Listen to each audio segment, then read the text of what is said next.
Merry Christmas, friends.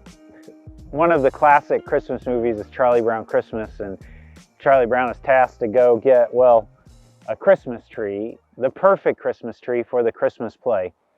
So he and Linus go to the big shiny lot and they look at all the metal trees and they're like, none of these work. Let's get this little tree, this little perfect tree in Charlie Brown's mind. And they take it back to the kids, and well, this turns out to be a really bad idea compared to everybody else's idea of what a good tree is. I mean, they imagine maybe not something quite that big, but still something beautiful.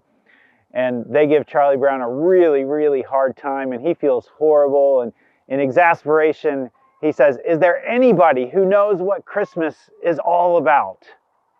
How many of you have bought a live Christmas tree? And when you bought it, how did you make the decision? Did you go big or go home? Or did you look for the absolutely perfect tree? Now, none of us look for the bad tree, right? Nothing like this. Well, today we're continuing in a series called Rediscover the Joy of Christmas. There's several ways on this Christmas Eve that we're going to celebrate or rediscover the joy of Christmas. And the first one is we're going to discover the unexpected joy of Christmas. You see, God operates like Charlie Brown. God looks for the lowly. God looks for the unexpected. God looks for the tree that nobody else would pick. Luke, the author of one of the books of the Bible that tells the story of Jesus' life, begins the story in this way. In those days, a decree went out from Caesar Augustus that all the world should be registered. Now, the way that Luke starts the story is the place where you might expect joy to be found, in the halls of power with Caesar. In fact, it's really easy to just jump right over this line in Luke's telling of the story. But why does he start with Caesar? Now, Caesar was the founder of the Roman Empire. And you may not know this. I was interested to learn in my research that Caesar is actually the wealthiest person of all time. I mean, nobody else even compares. When you add all of Caesar's wealth up, everything that he owned and all of the land that he oversaw, he had 25% of the gross domestic product, the GDP of the entire earth. You average that out to today's dollars, and it's $4.6 trillion. Trillion with a T. Now let's compare that with some of the wealthiest people that we know. Elon Musk, the wealthiest person in the world, is worth $219 billion. Jeff Bezos, a mere $177 billion. Bill Gates, a little $129 billion. And Warren Buffett, only $118 billion. You total all that up and it's just shy of $650 billion. That's a mere $650 billion. And that pales in comparison to Caesar's $4.6 trillion. I mean, Caesar was the place where power resided. He was the wealthiest guy the earth has ever seen.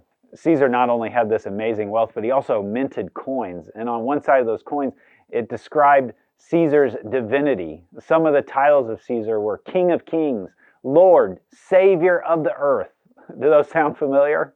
But instead of this expected grandiosity for the story of Jesus to begin in, it comes in an unexpected humility, a joy in an unexpected place. We travel 2,500 miles from Rome to Bethlehem in Judea. Now, Jesus was born to Mary in the house of Joseph, and Joseph is known as a carpenter. And if you hear that with modern ears, you think of like Joseph building something like this building, this barn that we're in. But there wasn't this sort of wood back in that location in that day and age. So Joseph as a carpenter really did more things like creating the handles for like a hammer or for tools. His vocation as a carpenter was a humble vocation, especially when you compare it to what Caesar did and owned. Joseph and Mary would have lived in probably a peasant house, which would have been a small little shack, probably would fit in most of our master bedrooms.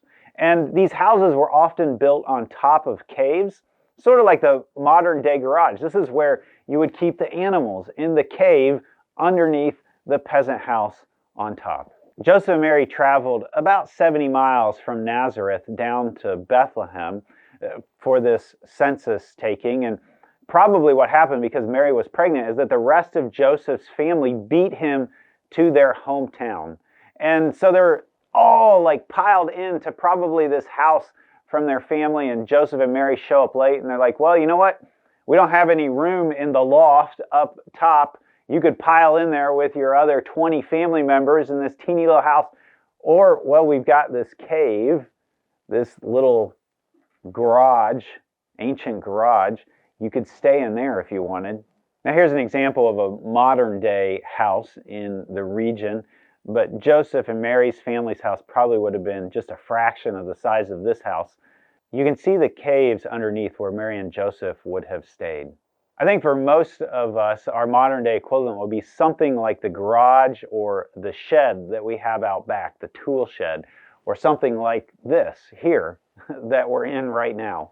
Imagine with me for a moment going out to your garage or your shed where you've set your family member and they have given birth in this place. In this place, your family member gave birth in here. So here's a question I have for you. We like to mix things up. God doesn't just talk to me, God talks to you too. So turn to a neighbor, or if you're watching online, put it in the chat.